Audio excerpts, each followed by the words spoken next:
হ্যাঁ, নমস্কার। আজকে আমি আপনাদের সঙ্গে আলোচনা করব রাহু গ্রহকে নিয়ে। যদিও এর আগে আমি রাহু গ্রহ সম্বন্ধে বেশ কয়েকটি ভিডিও করেছি, কিন্তু আজকের ভিডিওটা একটু স্পেশাল বলতে পারেন। কেন এখানে আমি একদম বিশেষ কিছু ফলাদেশের পরিস্থিতি অনুযায়ী কী ধরনের রেজাল্ট আসতে পারে আমি তার ফলাফলের কথা আমি আপনাদের সঙ্গে শেয়ার করব। যদিও আজকে একটা জেনারেল প্রেডিকশন হিসাবে কয়েকটি কথা বলবো, যেটি যারা জানেন তাদের সাহায্য হবে এবং যারা একদম জানেন না আমি বলবো তাদেরও কিন্তু বুঝতে খুব সহজ হবে। সেটা হচ্ছে, ধরুন লগ্ন। এবার প্রথম কথা হচ্ছে, লগ্ন যারা জানেন তারা তো তাদের ব্যাখ্যা দেওয়ার কোনো প্রশ্নই আসে না, কিন্তু যারা জানেন না তারা দেখবেন জন্মছকের চার্টে যেখানে ল দিয়ে অনস্বর লেখা রয়েছে, অর্থাৎ লগ্ন, সেই লগ্নে যদি রাহু থাকে তাহলে কি হতে পারে? এক কথায় জীবনে সাফল্য লাভ করা মোটেই তাদের কিন্তু সহজে হয় না, অনেক কসরত বা পরিশ্রম কিন্তু তাদের করতে হয়। এবং ফ্যামিলি লাইফ মানে সাংসারিক জীবনে কিন্তু অনেক রকমের জটিলতা, সমস্যা, আনহ্যাপিনেস, বিভিন্ন রকমের ইভেন্ট কিন্তু তার জীবনে কিন্তু ঘটতে পারে বা আসতে পারে। এবার বলবো যে যদি দ্বিতীয়ভাবে থেকে থাকে তাহলে কি হতে পারে? টাকা পয়সা সঞ্চয়ের ক্ষেত্রে একটা বাধা হয়ে দাঁড়ায়। এবং শুধু তাই নয়, দাম্পত্য জীবন, বিবাহিত জীবনেও কিন্তু বিভিন্ন রকমের অশুভ ঘটনা কিন্তু ঘটতে পারে।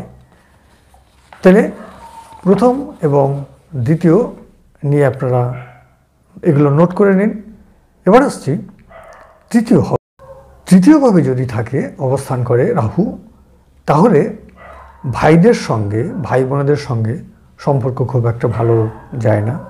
তাছাড়া সেই জাতক জাতিকা যারই জন্মছকে তৃতীয়ভাবে রাহু অবস্থান করবে তাদের কিন্তু জীবনে ভাগ্য বিপর্যয় এটা কিন্তু ঘটবে।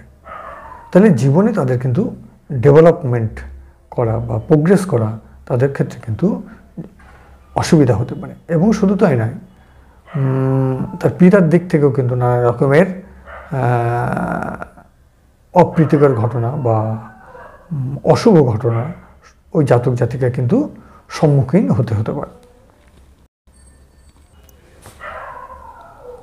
চতুর্থভাবে যদি রাহু অবস্থান করে তাহলে কি হতে পারে? সবচাইতে যেই ঘটনাটি ঘটতে পারে সেটি হলো কর্মক্ষেত্রে, মানে ওয়ার্কিং প্লেসে, যেখান থেকে জীবিকা আসে আর কি, সেই জায়গায় কিন্তু নানা রকমের ঝঞ্ঝাট, কর্মচ্যুতি, কর্মহানি, এই ধরনের ঘটনা যদি ঘটে সেখানে কিন্তু আশ্চর্য হবার কিছু নেই। এই ধরনের ঘটনা ঘটতে পারে। অর্থাৎ এক কথায় একটি জাতক জাতিকার জীবনে যদি কর্ম চলে যায়, যে তার থেকে ভাগ্য বিপর্যয়ের মতো ঘটনা আমার মনে হয় না আর কোনো কিছু আছে বা ঘটতে পারে। এবার যদি পঞ্চম স্থানে রাহু অবস্থান করে থাকে তাহলে যেটা ঘটতে পারে সেটা হচ্ছে, যাদের প্রেমের সম্পর্ক আছে বা প্রেম করতে চাইছেন তাদের কিন্তু লাভ অ্যাফেয়ার্সের ক্ষেত্রে ঝঞ্ঝাট নেমে আসতে পারে বা প্রেম সাকসেস নাও হতে পারে। এডুকেশন ক্ষেত্রে বিভিন্ন রকমের ঝঞ্ঝাট আসতে পারে। সাকসেস, পরীক্ষা খুব ভালো দেওয়া হয়েছে অথচ রেজাল্ট খুব খারাপ হয়েছে। চাকরির পরীক্ষা খুব ভালো দেওয়া হয়েছে অথচ তার রেজাল্ট আশানুরূপ হয়নি। তা এই যে ধরনের যে বিভিন্ন রকমের ঘটনা, এটা কিন্তু ফিফথ হাউসে যদি থেকে থাকে তাহলে কিন্তু ঘটতে পারে। ষষ্ঠ ভাব, অর্থাৎ ইংরেজিতে যেটাকে বলা হয় সিক্সথ হাউস, এই 6 নম্বর ঘরে যদি রাহু অবস্থান করে তাহলে পুলিশি ঝামেলা থেকে হাজতবাসের মতো ঘটনা ঘটতে পারে।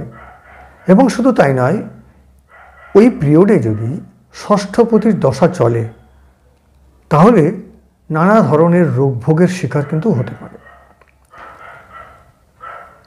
শত্রু বৃদ্ধি অহেতুক বিভিন্ন কর্মক্ষেত্রে হতে পারে, পরিবারে হতে পারে, প্রতিবেশীদের সঙ্গে অহেতুক ঝঞ্ঝাটে জড়িয়ে পড়া, পুলিশি ঝামেলার মধ্যে যুক্ত হয়ে পড়া, শত্রুতা বৃদ্ধি হওয়া, নানা রকমের রোগ ভোগের শিকার হওয়া, এই ধরনের যে সমস্ত ঘটনা, ইভেন্ট, এগুলো কিন্তু ওই জাতক জাতিকার জীবনে নেমে আসতে পারে। 7th হাউস, দাম্পত্য জীবনে ঝঞ্ঝাট, ব্যবসায়ী ক্ষেত্রে মন্দা, লস, এই ধরনের ঘটনা সপ্তমভাবে যদি থাকে তাহলে কিন্তু ঘটতে পারে। এগুলো যদি না হয়, অনেক সময় দেখা যায় যে প্রমোশন হওয়ার কথা ছিল, প্রমোশনটা আটকে গেছে, কোনোভাবে হয়নি, পেছনের জন প্রমোশন পেয়ে গেছে। তো এই ধরনের ঘটনাগুলো কিন্তু ঘটতে পারে। অষ্টম ভাব, অষ্টম ভাবে যদি রাহু অবস্থান করে তাহলে যে ঘটনা সম্বন্ধে আমাদের খুব অ্যালার্ট থাকতে হবে, অ্যালার্মিং থাকতে হবে, সেটি হলো রাস্তাঘাটে পথ চলার ক্ষেত্রে একটু সাবধানতা অবলম্বন করতে হবে।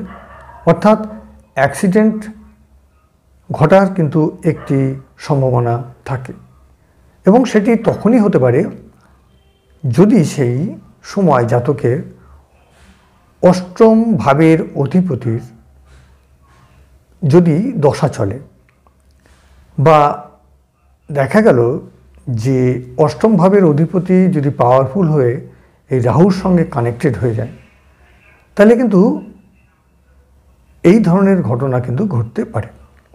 তাছাড়া জুয়ো, ড্রাগ, মদ, নেশা, মানে নেশা করবার একটা প্রবৃত্তি বা মানসিকতা বা ঝোঁক, এগুলো কিন্তু দেখা যেতে পারে।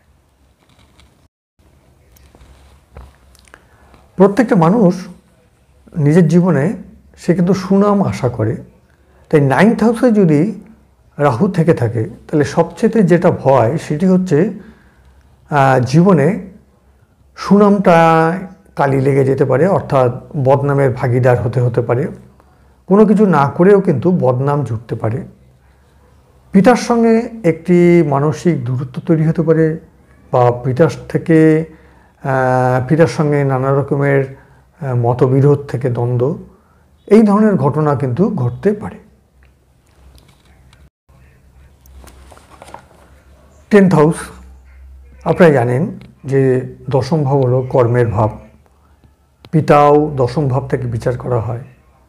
সেদিক থেকে যদি আমরা দেখি তাহলে কিন্তু কর্মক্ষেত্রে জটিলতা, উত্থান পতন, সুনাম, মান সম্মান নষ্ট, পিতার স্বাস্থ্যহানি, পিতা যদি কোনো ব্যবসায় নিয়োজিত থাকে কিংবা কর্মে যুক্ত থাকে, তার পিতার কর্মক্ষেত্রেও কিন্তু জটিলতা দেখা দিতে পারে।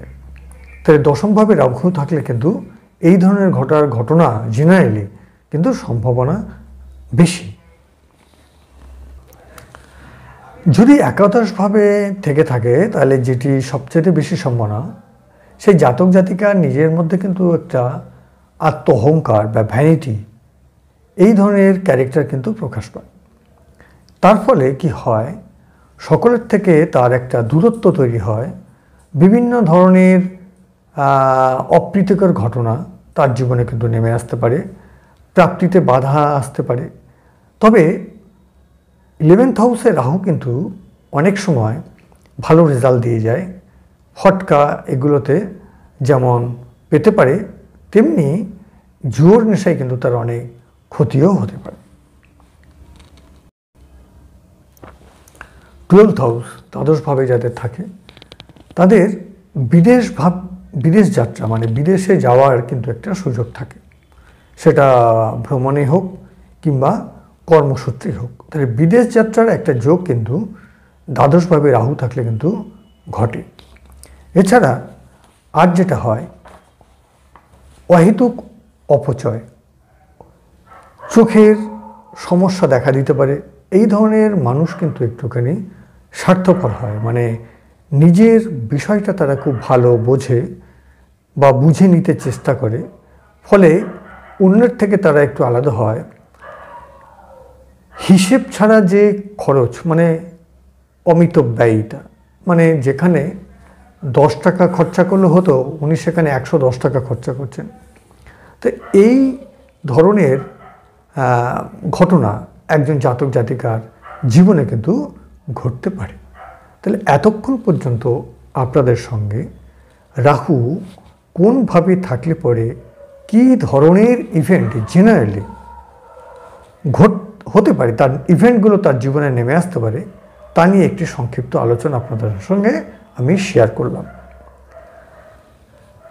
আপনারা এই নিয়ে যদি বিশেষ কোনো কিছু আপনাদের জানার থাকে তাহলে অবশ্যই আপনারা কমেন্ট বক্সে লিখুন, আমি উত্তর দেব। রাহুর নিয়ে যে রাহু সবসময় যে খারাপ কাজ করবে তা কিন্তু নয়,